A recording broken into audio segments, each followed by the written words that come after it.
الذين اصطفى أما بعد أعوذ بالله من الشيطان الرجيم بسم الله الرحمن الرحيم إنما يخشى الله من عباده العلماء صدق الله العظيم.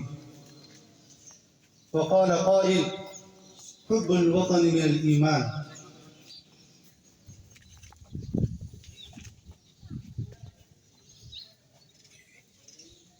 صدر محترم، حاضرین جلسہ اور اسٹیج پر جلوہ افروز مہمانان نظام، السلام علیکم ورحمۃ اللہ وبرکاتہ.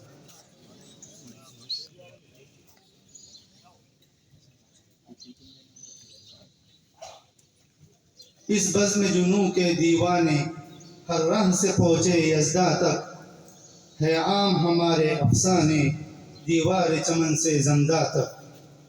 100 بار سوارا ہے ہم نے اس ملک کے گیسوئے برہم کو، یہ اہل چمن بتائیں گے کیا ہم نے دیا ہے عالم کو.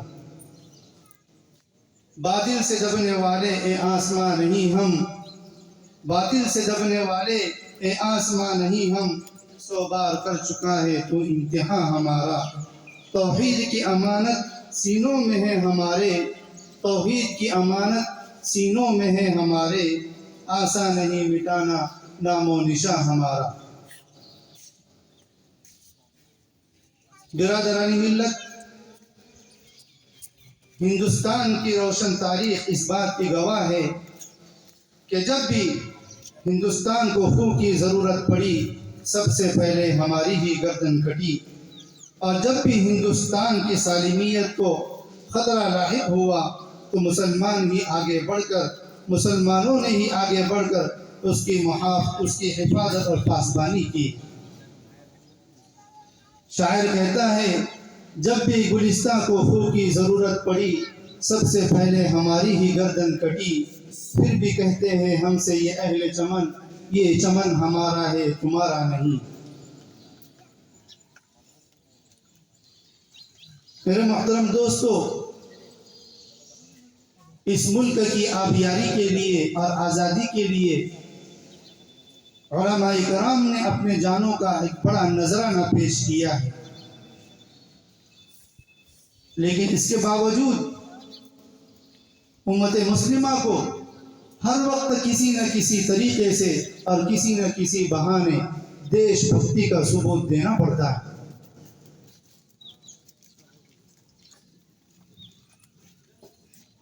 ہم اس قوم سے تعلق رکھتے ہیں، ہم اس ملت سے تعلق رکھتے ہیں جس نے آزادی کے لیے اپنے جان کے لاکھوں نذرانے پیش کیے.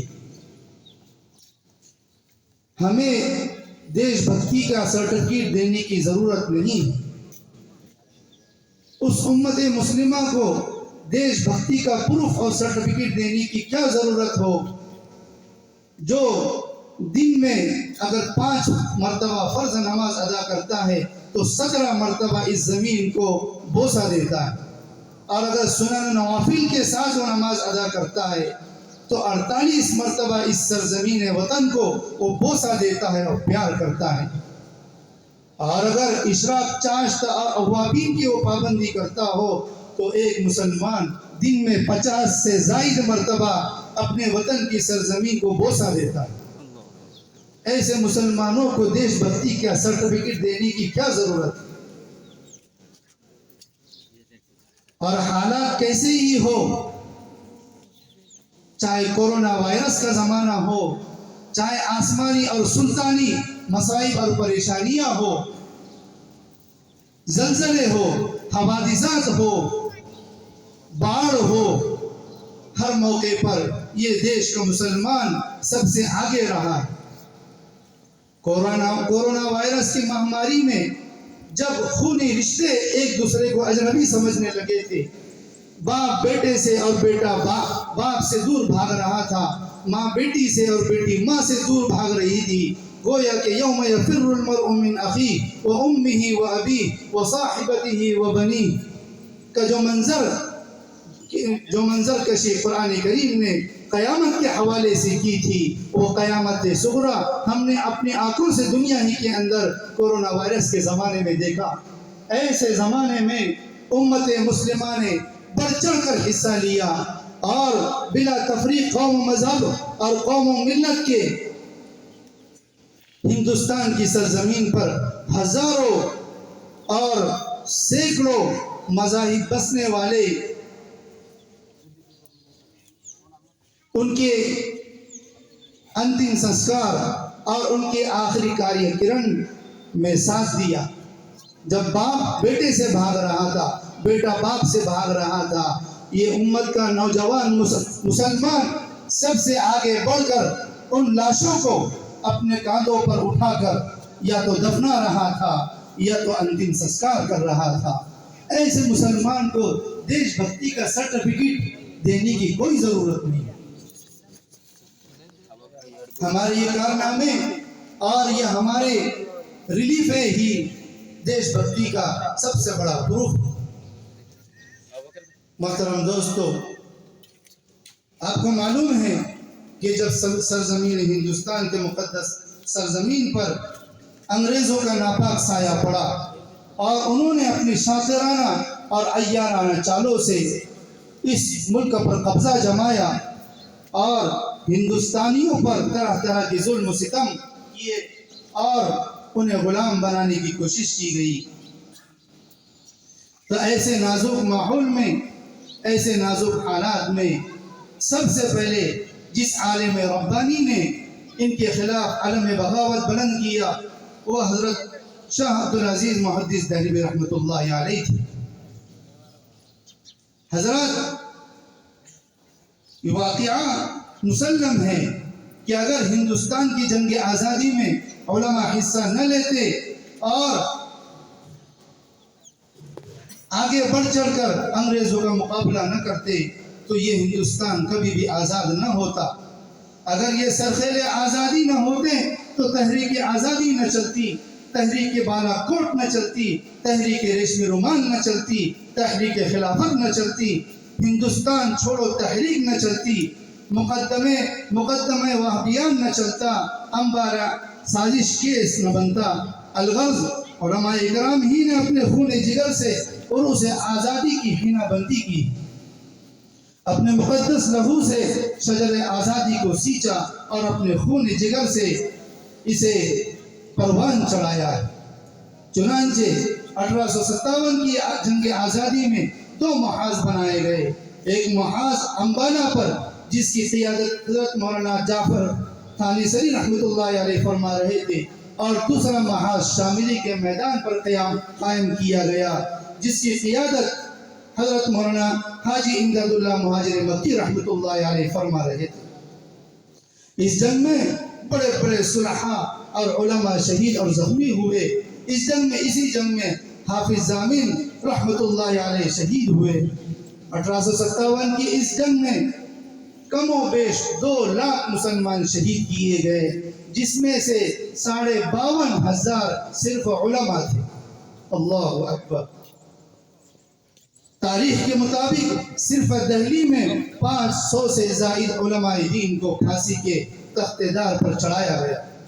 بہرحال اس جنگ میں وسائل کی قلت اور اپنوں کی غداری سے فرنگیوں کا غلبہ ہوا تو وائسرائے برطانیہ نے اپنے ہندوستانی مشیروں سے مشورہ طلب کیا کہ ہندوستان پر ہماری حکومت کیسے قائم ہو سکتی ہے۔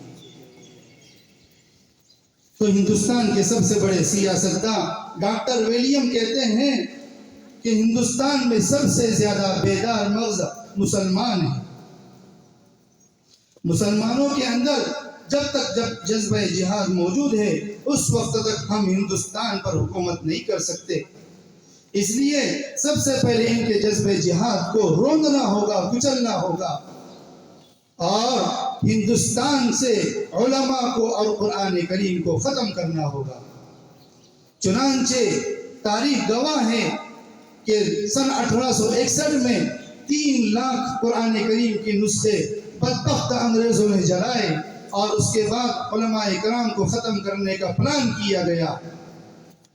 1864 سے لے کر 1867 تک انگریزوں نے علماء کرام کو ختم کرنے کا فیصلہ کیا، اور یہ 3 سال ہندوستان کی تاریخ کے بڑے المناک سال ہیں۔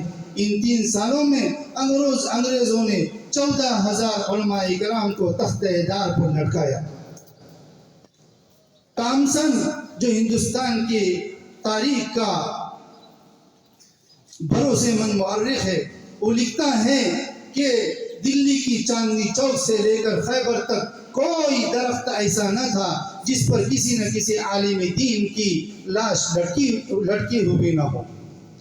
تامسن اپنے تاریخ میں کہتا ہے کہ علماء کے جسموں کو تانبوں سے داغا گیا۔